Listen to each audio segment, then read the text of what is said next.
There are these moments in Evangelion where the show lingers longer than you expected to. Long enough that you might think something was wrong. And every time, I experience the same few feelings. First, there's the lizard part of my brain that wants to skip ahead to when it's over. It looks for the non-existent Netflix skip intro button. Then there's this other part of me that doesn't want to leave. That's enamored by how creatively bold these scenes are, how willing they are to just sit there. Why does watching nothing happen feel harder to watch than anything else? That's when the third voice appears, telling me that there's something more here that I'm just not quite grasping yet. Something that it wants me to sit with, even if it's uncomfortable. Because it's uncomfortable. These moments stayed with me long after episodes ended, long after I finished the series. Not as scenes that I was unable to decipher, but as feelings that refused to go away. I wasn't sure what these moments meant, and I'm still not sure that I am.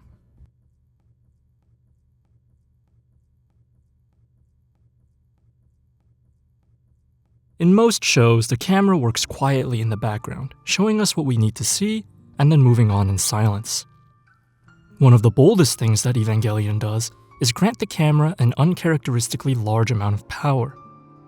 On a fundamental level, a cut is the moment that a show decides that a scene has done its job and says it's time to move on. Neon Genesis Evangelion is special in its refusal to do this, often choosing for us whether or not we get to look away when things get awkward, tense, or otherwise difficult to look at. We can close our eyes or turn off the TV, but the scenes still exist whether or not we choose to acknowledge them. You know, they say that the best editing is the kind you don't notice. But Evangelion chooses instead to make its presence painfully clear. The characters can beg for a moment to end, and so can we. But the camera doesn't care what we think. It cuts when it wants to, and sometimes that means not cutting at all. These days, just about everyone is fluent in visual language, regardless of if they've gone out of their way to learn it or not. We've been watching moving images on screens since childhood, and that constant exposure has made us incredibly savvy to the way stories are structured. Even when we're emotionally invested, there's often this part of our brain quietly tracking the meta components behind a given movie or show. We might not be actively keeping track of time, but we know roughly how long an episode, movie, or series is supposed to last. And so when Thanos snaps half the universe, for instance, we know that isn't the end. We're used to 22 minutes of syndicated TV, about an hour of modern TV dramas, and roughly 90 minutes for the typical blockbuster. What we're far less equipped for is knowing how long things inside a scene are supposed to last. Most editing is invisible by design. We don't consciously think about or notice when a cut should happen. We only notice that it feels off when it's wrong. For Sunday church.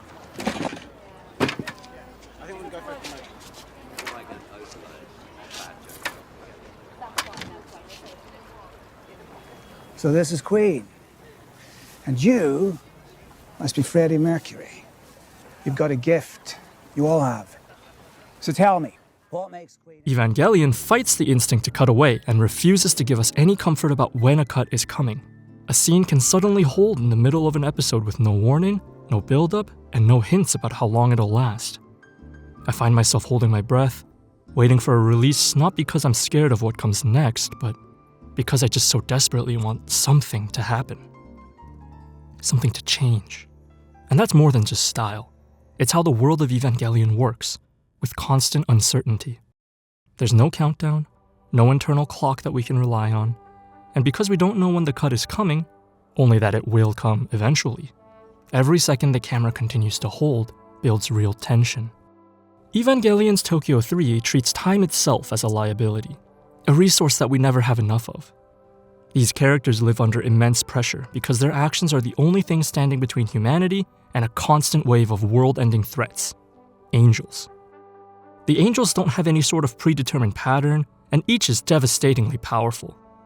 This means a single bad decision could be catastrophic, but so is making no choice at all. The danger isn't waiting to be triggered by one of these kids. The angels are already here whether Shinji gets in the damn mech or not.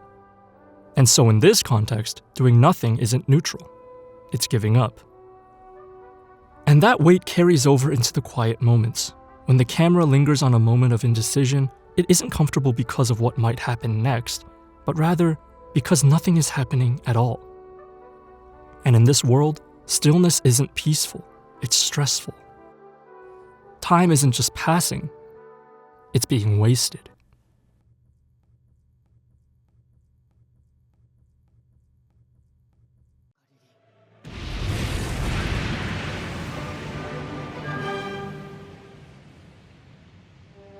Late in the series, Shinji is forced into a decision that he can't avoid.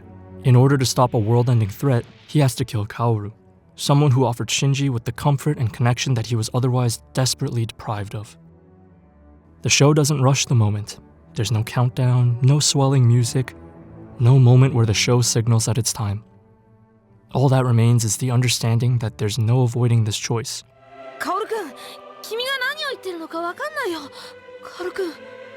遺言だよ。さあ、僕を消してくれ。The show builds up the stakes, the tension, the pacing, and then at the climactic moment, it stops. The camera holds. Kaoru is calm, even gentle, as he implores Shinji to kill him. He already knows how this ends, and unfortunately, that doesn't make things any easier for Shinji to act. Shinji isn't buying time so much as he's delaying the inevitable. The problem and the solution remain right there in the palm of his hand. Every second the camera refuses to cut, the space for hesitation grows smaller. The problem doesn't solve itself. Time doesn't push it away. Waiting does nothing but keep us stuck exactly where we are. Evangelion is often remembered for how long it refuses to let moments end. But something far less talked about is how decisively it decides when a moment is over. Contrary to how it may seem, the show doesn't always choose to linger. Just as often, it chooses instead to cut uncomfortably soon. And these abrupt cuts aren't the opposite of the lingering still shots, but rather, they're the same technique being used in reverse. Take this scene where Shinji is opening up to Kaoru, discussing his feelings about Nerve. This is something he rarely ever does. And just as he begins to open up, before we get a chance to absorb anything, the show cuts away with no warning. ただ、父さんは嫌いだった。どうしてカオルくんにこんなこと話すんだろう。僕は君に会うために生まれてきたのかもしれない。Sometimes the camera doesn't allow you to leave a scene, while at other times it refuses to let you stay. And in either case, it isn't your choice. In Evangelion, the camera isn't our friend. It's an unfeeling force, granting us brief glimpses into these characters' lives before pulling it away. Like time itself, it isn't concerned with what we want. It moves when it moves, and all we can do is move along with it.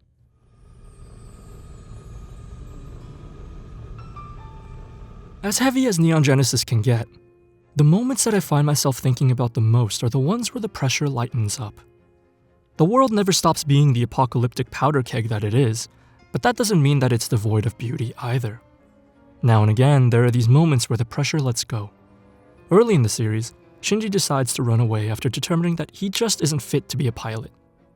Eventually, Shinji gets found and brought back to Nerve, but ultimately makes the decision to formally resign anyway. He's given some money and taken to a train station where he waits to leave forever. Only when the train arrives, he doesn't board it.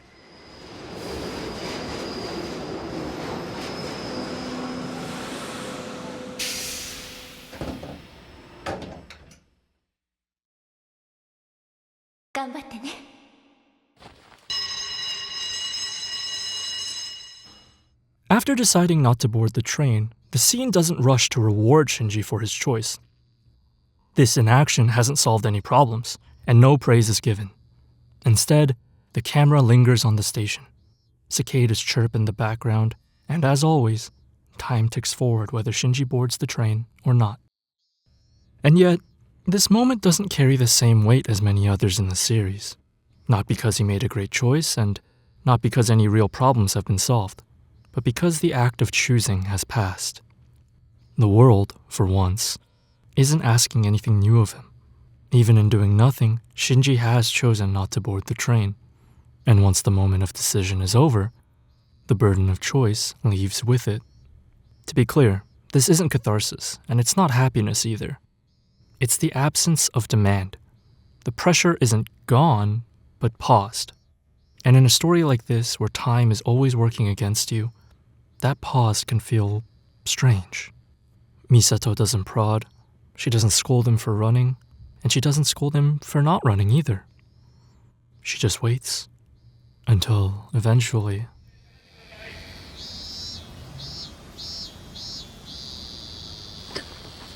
Tadaima.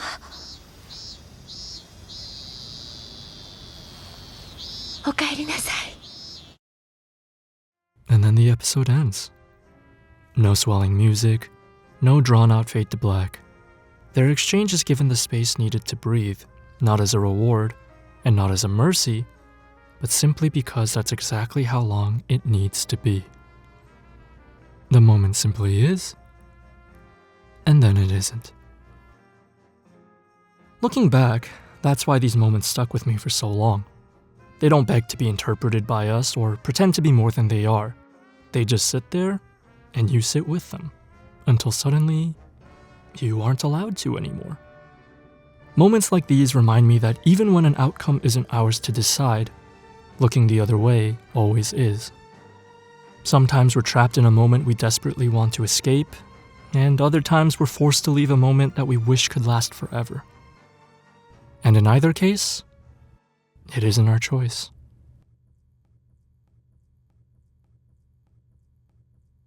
If you're interested in seeing these videos without ads getting in the way, I post them ad-free on my Patreon. Thank you for watching.